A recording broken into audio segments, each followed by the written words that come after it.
to keep use all the phone calls.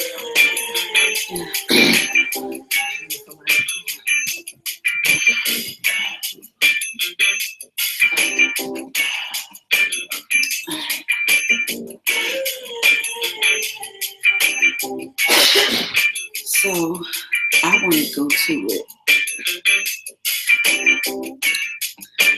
Pull it up on your all right, I need to be able to get, I don't know how to, this is the part that you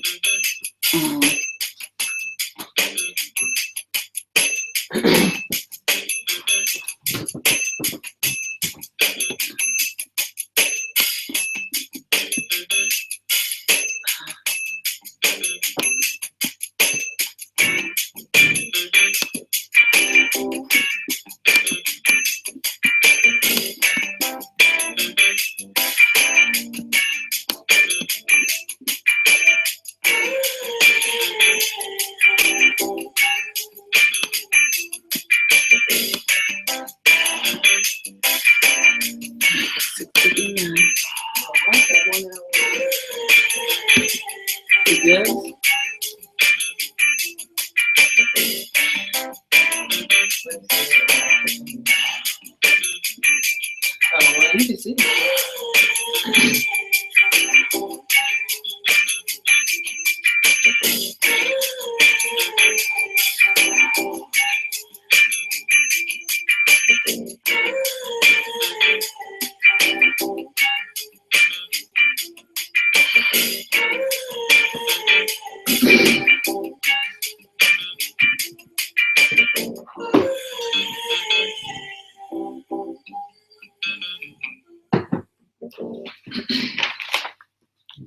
Hey, I can't talk right now.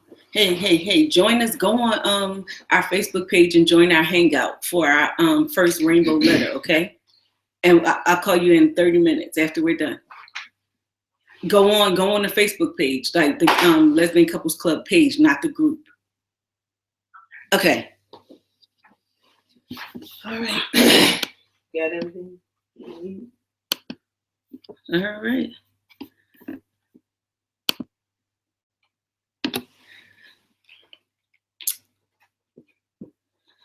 Well, all right. We are broadcasting live for our first rainbow letter. Yay! I am so excited to be bringing this to you all, our tribe. And we do appreciate you guys for following us, for, answering the call. We put out the message to see who had questions for Dr. Tanya, and babe, we got an awesome response. We have responses from all over the world. It's like overwhelming. And so, we just wanted to say thank you. Thank you. Dr. Tanya, you have anything to say? I'm ready to get started. It's exciting. I'm ready to read the letter. It's a juicy one already out the box. The first one it's one that I get a lot. I get a lot of responses on this. So this person should know they are not the only one, because a lot of people, whether it's in the circle or whether it's through emails, a lot of people, are talking about the same topic. So, all right, you ready to jump off and get it started? Yeah. Okay. All right. So we have our first official rainbow letter here. So the title of this letter is "We Don't Have Sex Anymore." So it says, "Dear Dr. Tanya, I am 33 and my partner is 36. We've been in a relationship for 5 years. For the last 2 years, our sex life is almost non-existent. We have sex once every 3 or 4 months.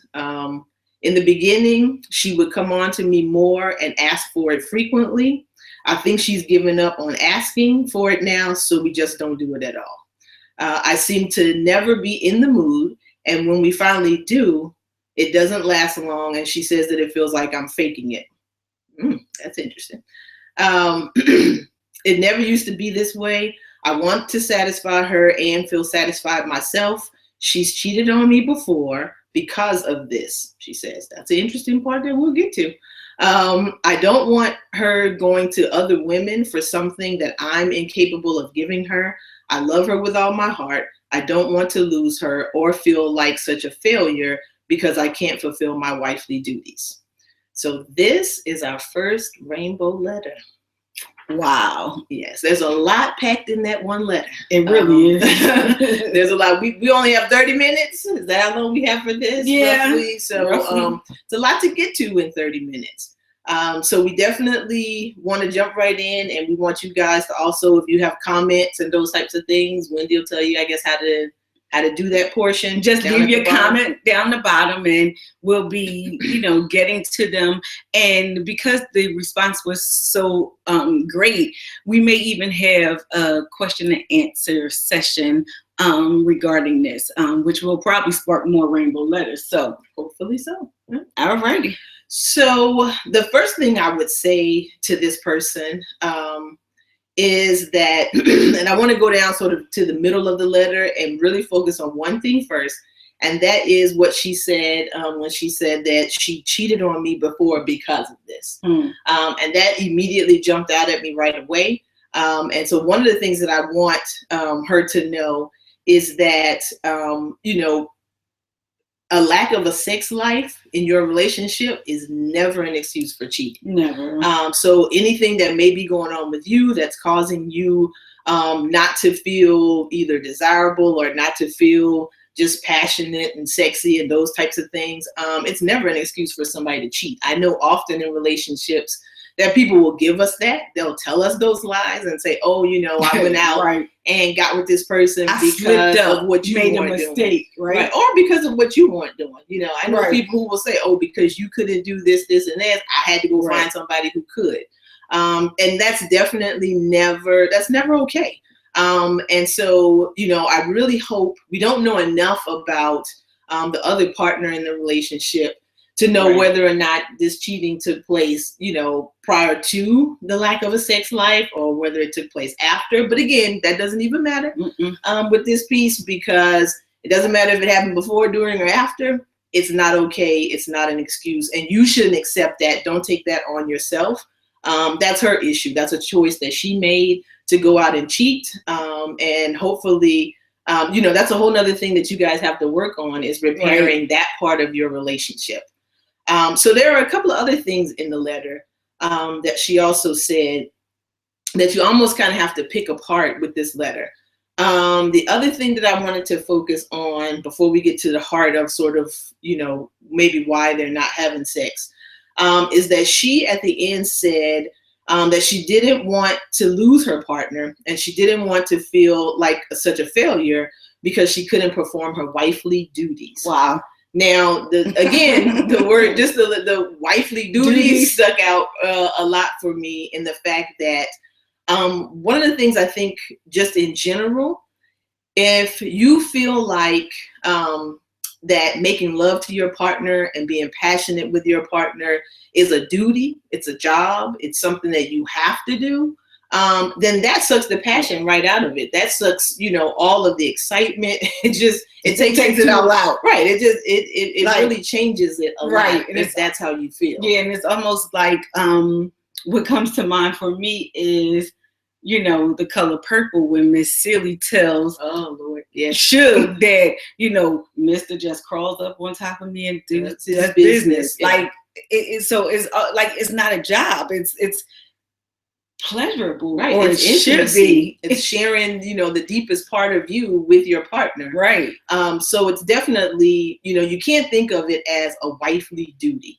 It's not like doing the dishes. It's not like doing the laundry, washing the car, those kinds of things. And if you put it in that context, then you are going to have a hard time with it. Pretty much. Because you feel like, again, it's a job. We all feel the same way about jobs on Monday. It's like, oh, Lord, we got to go to work. It's Monday. Like, and you're living for Friday. And I mean, with this, she really doesn't have anything to live for. Like, until the next time, she crawls on top of her? Right, exactly. Yeah. So, sexual intimacy has to be something that it's a partnership between you and your partner. It has to be something that is mutually constructed, right, is kind of what I want to say. Like, it can't be all one side, that I want, this is what I want it one way, I want it this time. I know we have these conversations all the time with couples that we work with around just the timing. For some reason, lesbians always think that we should be having sex like all week, every week, 5-10 times a week. And the reality is that none of us are having that much sex. Maybe in the beginning. In the beginning we do. Right. Maybe in the beginning we did. And that, but life happens. Right. And that beginning period that we all go through, that first stage of a relationship, it's a euphoric state. Because you have connected with that person. There's chemistry there. There's passion there. There's all those things are there. And your body is really in a sense of euphoria. It's on a high. Right. And so all of the endorphins and everything is just, they're pumping overtime. You can't eat, you can't sleep. You always feel like a rabbit thinking about this person. Right, you feel like a rabbit. But at some point, your body seeks to level things out. It has to go back to kind of an equilibrium state. Right. And so I think a lot of times for lesbian couples, we always feel like once your body goes back to that equilibrium state, that it's over, that there's something wrong, that the relationship, is falling apart, or it's all those things. And it's like, no, it's just going back to a normal state is what's happening. Things are falling apart. Nobody's cheating. All those things aren't happening. It's just going back to a sense of normalcy. And then you have to figure out what your intimate and sexual life is going to be like in a normal state. Right. And what I was going to say, and what your normal life would be, we have children, we have jobs, we have life issues, right. And so, we've gone through a period of, not having sex for a long period of time, right. with me having several surgeries early on in our relationship, and Dr. Tanya taking on a role of caregiver. Right. And then she felt like, right. Like you didn't want to, you want to tell them, or well, it's different when a person has really major surgeries, and Wendy was in the bed and I was caring for her for like a month or two, at a time for each, and you had 3 major surgeries. Right. So once you shift, I shifted from sexy Dr. Tanya to nurse Dr. Tanya. And so, life got real, and it was more so about taking care of her and making sure she was okay. And so I took it all away. I was like, look, there's no time for this. Right now we don't have space for this. She's not in a healthy place, and I have to make sure she gets back to a healthy place. And so, what we do sometimes is you mentally just sort of tuck it away, because I had other things that I needed to focus on. And not that I lost, my sense of desire for her or any of those kinds of things. It was just like, it's real life. We got things that we need to do. And so, I need to be a caregiver. But the issue with that, as Wendy was saying, was, after spending over a year in that caregiver role, because right. then there was another surgery, and then another surgery. And so, after spending over a year in that caregiver role, it was hard to come back out of that, because she was like, hello, I'm okay. But, right. And I'm like thinking, well, no, I don't want to hurt you. And I'm like, you're not going to break me. Right. So it takes some time. And that may be some of you guys that are, viewing this today. You may be in one of those situations, because there's lots of reasons why our sexual frequency drops in relationships. I could run a list of 10 different reasons as to what that could be. And really, one of the solutions for this letter writer is for her to really look at her relationship personally and sort of pick through and figure out what things have changed about my relationship that may have caused me to lose some of that passion, to lose some of my sexual desire. And health can be one of those. If a partner is sick, or, medical issues come up, either for your partner, or right. sometimes it's you. Sometimes there may be a medical issue that's going on with you that you don't know about. And so you may need to go to your doctor and actually talk to your doctor about it, because especially as we age, things shift, hormones shift. And so sometimes it's a biological, issue, and it's not a psychological issue. It's not that, there's a lack of desire, all those things. It could be something biological that's going on. Or menopause, or menopause. Any of that. People are entering menopause at earlier ages nowadays, just coming from people that I talk to. And I'm like, wow, menopause already? But, and the other thing for this letter writer is that it's a self thing. Like, you have to esteem yourself and know that when someone cheats on you, that's never acceptable. Right. It's never acceptable. And the other thing is when you're going through bouts and areas of no sex, a dry place, so to speak, I think there's conversation that you should always have. Definitely. You should always have conversation. The talking should never stop. I think that's a huge mistake in relationship. And you stop talking. And then when you stop talking, it leaves the other person wondering, like, well, what's going on? And so then, things just, go awry from there.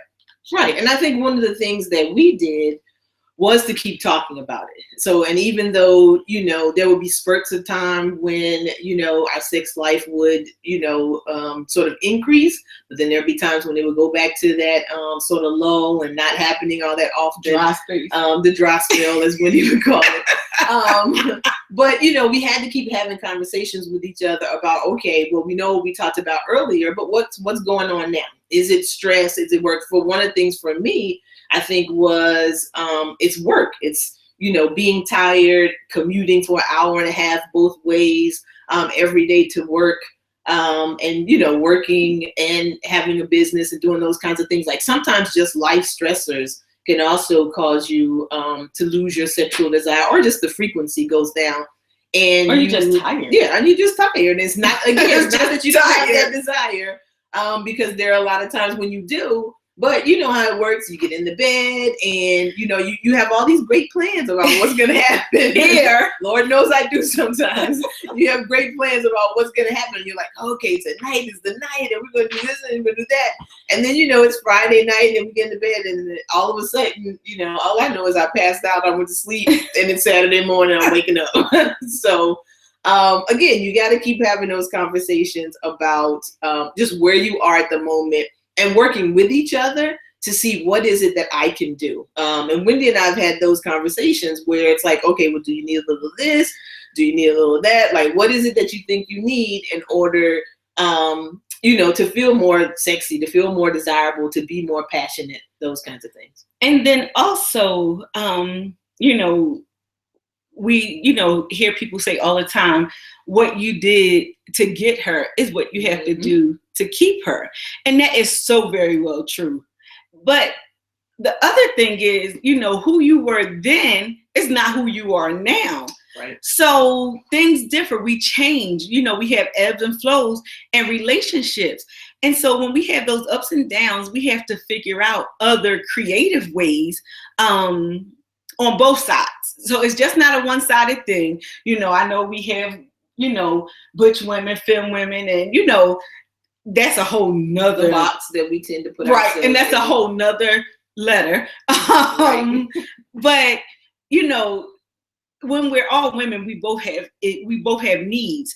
And so you have to, I think every woman, and I have something here. Oh, yes. Every woman the box.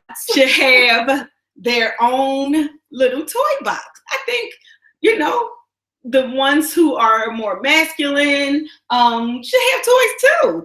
And you talk. We do. They're just not in a box, and it's not pink. Okay, it's a pretty pink box. It's laced in like a corset. It's a beautiful box. But I think we should, talk about different, ways to introduce different toys. And there's a lot of really and to keep stuff. it spicy. Right. I think that's what it's about. Is spicing it up. Keeping it spicy, not doing the same thing all the time. Right. You find yourself in a rut where you are doing the same thing, same way, same time of the day, all of those kinds of things. making an effort to do something different and to do things maybe that you, some things that you pull out the box, ladies. Right, pull out the box. And there's a lot of fun stuff in this box, and I'll show you another letter. Yeah, that box is a whole nother episode. A whole nother episode. So we're gonna put the box away for now, but just note it will be back, okay? And I'll let you inside. All right. Go ahead. So I thought she was getting ready to say something. No, it's on you, baby. It's on you. So again, there are sometimes a lot of larger issues that could be going on in your relationship that causes your sex life to decrease. As the letter writer, said, infidelity. If you're losing a sense of trust for your partner, then it's very hard to be intimate with that person. And coming back from it. Right, exactly. Because, for the person who has been betrayed, if you are trying to become intimate with your partner again, there's a lot that you have to deal with in your own mind that's going on about, who that other person was. Well, was it something that I didn't do? Just like this letter writer is saying, that, they don't want their partner to go to some other woman to get something that they're not capable of giving. Which again is another piece of her letter. It's not that she's not capable of giving her that, but one of those things too that happens, and a lot of times when infidelity takes place in a relationship, is that people will, like I said in the beginning, they will sort of try to put that on you and say, oh, you didn't do this or you wouldn't do that. But Wendy can't do anything for me that I don't let her know that I desire. And that's a big thing. Again, it goes back to that communication. And that mind reading. Right. As much as we would hope and think that our partners know us, in which they do. I think I know Dr. Tanya very well, and vice versa. But the one thing, I'm good at a lot of things, really. But reading minds, it's not one of them. And I don't think that it's fair to the other person for you to have to read their mind. Right. I think that's so totally unfair. And if they don't hear what you're thinking, then we sometimes get attitudes or feel some type of way. And that's not our job to read your minds. It's your job to open your mouth and speak what you want. Right. And again, constant communication. One of the other things that I want to address too is that sometimes, like she said in the beginning, if you're the person who constantly initiates, and if you get rejected enough times, then a lot of times that shuts a person down. Because if you're trying, and that person really isn't responding, or if they respond in a negative way all the time, then again, at some point, it's going to make you want to sort of fall back or decide, no, maybe, I'm not going to ask as much. So it takes effort on both parts. It takes effort on the part of the person who maybe has the higher libido and wants sex more often. And it takes effort on the person who maybe has the lower libido, because sometimes it's just that the two people just don't match. I mean, it's hard to get two people who are in exactly the same space all the time and who want to have sex exactly the same amount all the time. And the same time. At the same time, right. So it's constant compromise, just like with anything else in a relationship. If there's a partner that likes sex all the time, I mean, you've got to sort of think about that other person and know that you got to find a happy medium somewhere. Right. And the person who doesn't, want sex as often, you've got to find ways to rev yourself up and get excited so that you can sort of meet in the middle too. So it takes compromise on both ends. And then also, what I found was very, very helpful during one of our couple support circles was one couple, we had a discussion about sex, and one couple said that, sometimes, to get it going in the morning, only one, or I think it was morning, if I'm not mistaken, but one person got service, and then I get you the next go round. And I thought that was really great because, sometimes we always think, we say it's reciprocity, and if I get mine, you got to get yours. But, if life is happening, there's work, and you don't want to forego, having intimacy or being intimate with your partner, then, all right, well, it's your turn.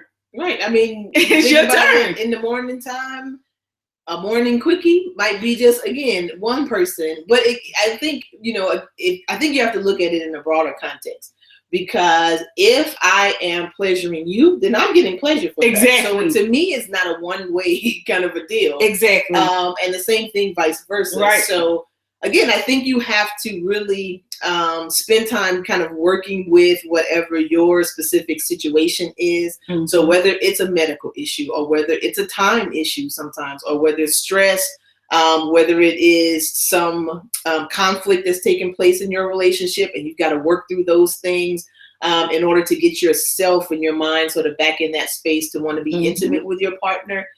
For all of those things, that we just listed, they're all things that can be overcome. And that's kind of the biggest message that, I want to send to the writer of this letter and to everybody else that's listening is that every relationship goes through these roadblocks. So, and just, again, as a word of caution, a lot of times in lesbian relationships, we think that as soon as there are any sex problems, it's the end of the relationship.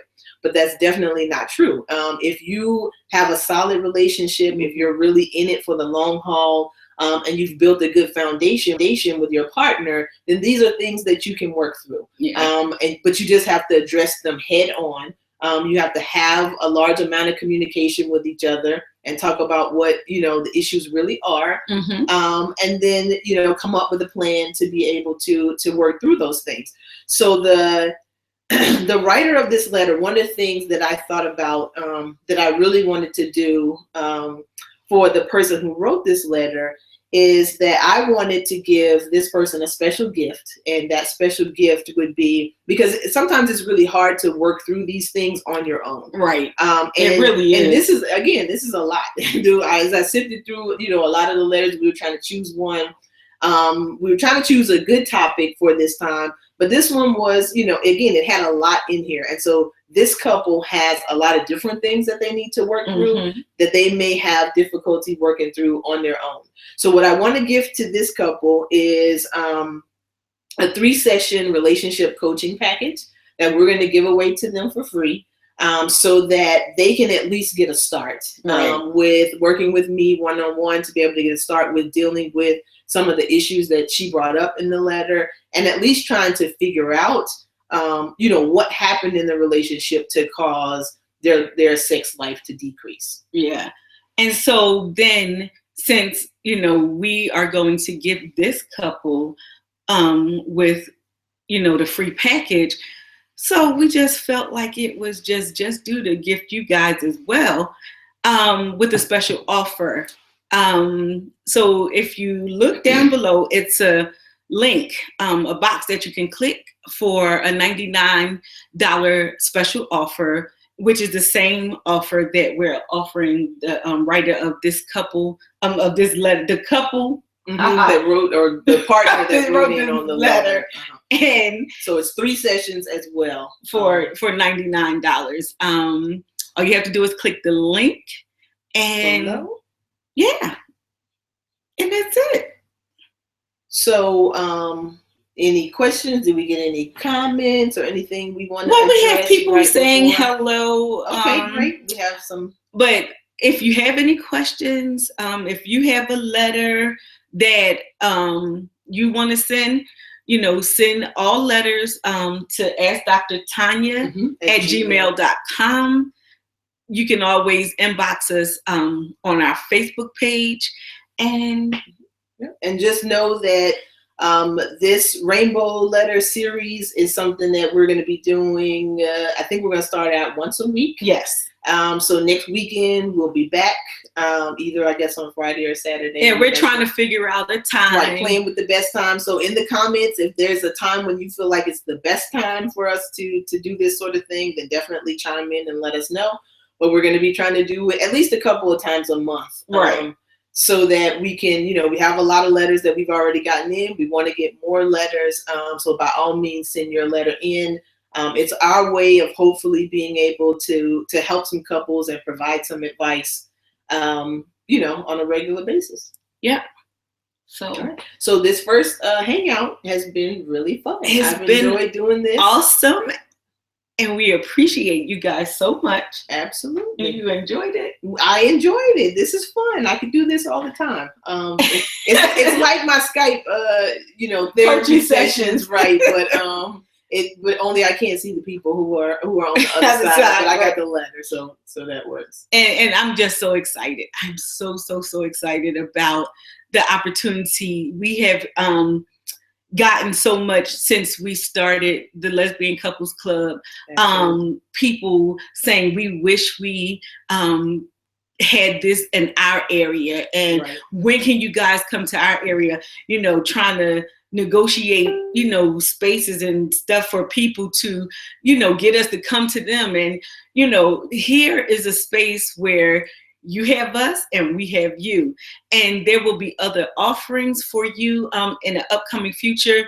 We're working really hard to make this something that our community can use and want and need, so. Right. So stay tuned with us. We'll be coming back with some more online things. So for all of those couples that follow us across the country and you can't get to the state of Maryland or DC, don't worry. We got you covered. We're bringing things online. So there'll be lots of other ways to connect with us online. All right. So until next week, we'll see you soon. Okay. Peace and blessings. Peace and blessings, everyone.